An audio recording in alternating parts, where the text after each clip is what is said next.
अच्छा, कनाडा की जो जॉब मार्केट है वो काफ़ी बिगड़ती चली जा रही है। रिसेंटली जो मैंने स्टैट्स देखे हैं उसके मुताबिक जो एम्प्लॉयमेंट रेट है प्राइम एज कैनेडियंस का, जिनको हम कहते हैं 25 साल से 54 साल की एज के दरमियान, वो अपने 26 साल के लोएस्ट लेवल के ऊपर है।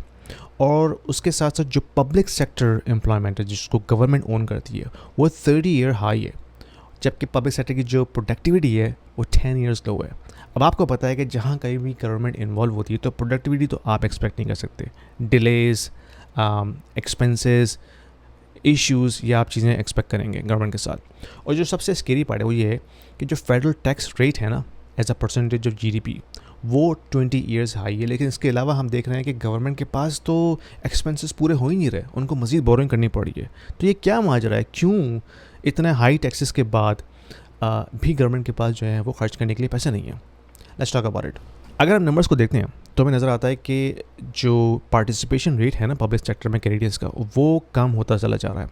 और ये ख़तरनाक बात इसलिए है क्योंकि प्राइवेट सेक्टर जो है ना वो गुड्स प्रोड्यूस करता है, वो इनोवेट करता है चीज़ों के अंदर, और वो ड्राइव करता है growth.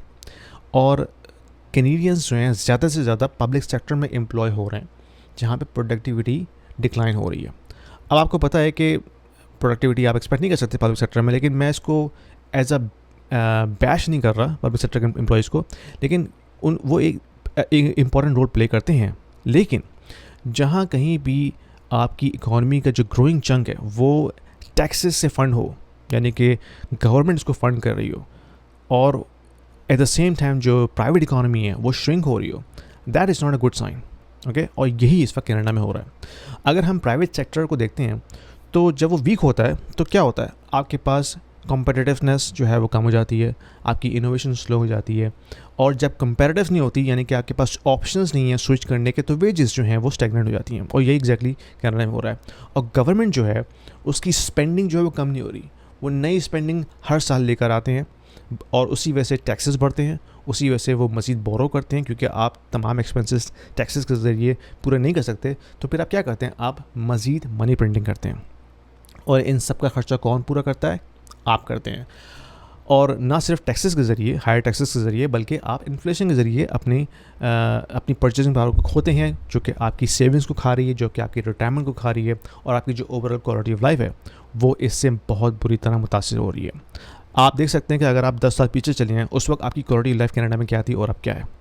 You can answer this question very very easily.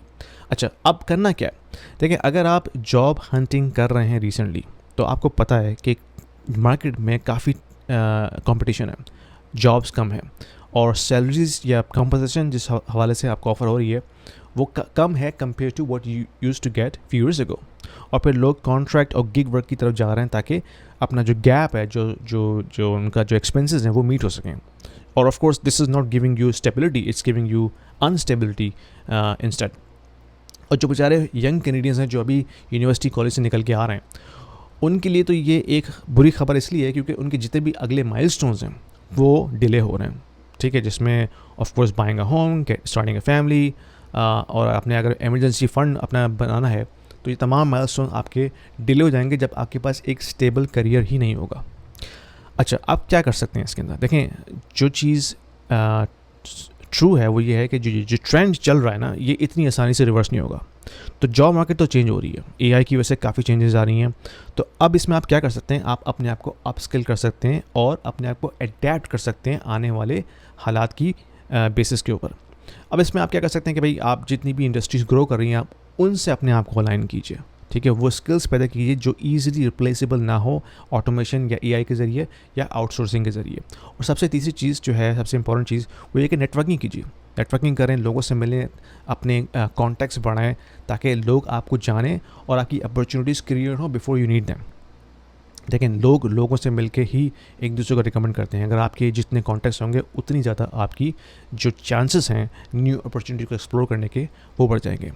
अच्छा, अगर आप ये वीडियो देख रहे हैं और आप समझते हैं कि आप अपने करियर में स्टक हैं और आप जॉब अप्लाई कर रहे हैं लेकिन आपको कोई ब्रेक थ्रू नहीं मिल रहा, तो मैं आपकी इस सिलसिले में ये मदद कर सकता हूँ कि मैं इंजीनियर्स को कोच करता हूँ जो कि अपनी इंजीनियरिंग जॉब में फंसे हुए हैं और वो चाहते हैं कि वो वहाँ से निकल के बिज़नेस या सेल्स इंजीनियरिंग या प्री सेल्स टाइप की जॉब्स में आएँ।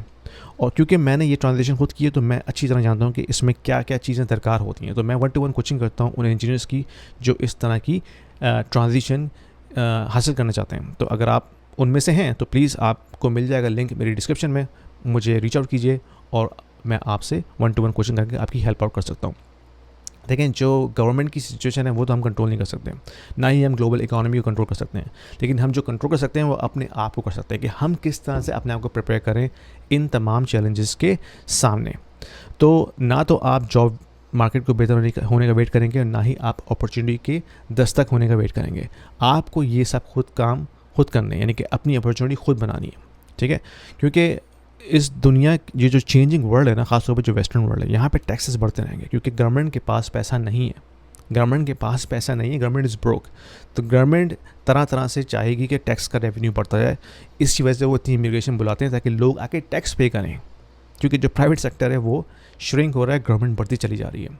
तो उस हवाले से फिर आपको अपने आप को प्रोटेक्ट करना पड़ेगा ताकि आप अपने फाइनेंसेस, अपनी जो पर्सनल प्रोफाइल है, अपनी जो करियर है, उसको उस तरह से पिवट करें, अडेप्ट करें जो चेंजिंग हालात हैं उसके देखते हुए। तो अगर आपको ये वीडियो हेल्पफुल लगी है, इसको शेयर कीजिए उन लोगों के साथ जो कि स्ट्रगल कर रहे हैं जॉब मार्केट में, और पसंद आई वीडियो तो शेयर कीजिए, सब्सक्राइब कीजिए चैनल को, और ताकि आप मेरी जो आने वाली वीडियोज़ हैं कैनेडियन इकॉनमी या ओवरऑल फाइनेंशियल मार्केट्स इन्वेस्टिंग के हवाले से मैं उसमें शेयर करता हूँ कंटेंट, तो आप उसको मिस ना करें। तो अपना फ्यूचर अपने हाथ में रखें and let's make sure you ready. और मैं आपसे अपनी अगली वीडियो मिलता हूँ। Thank you.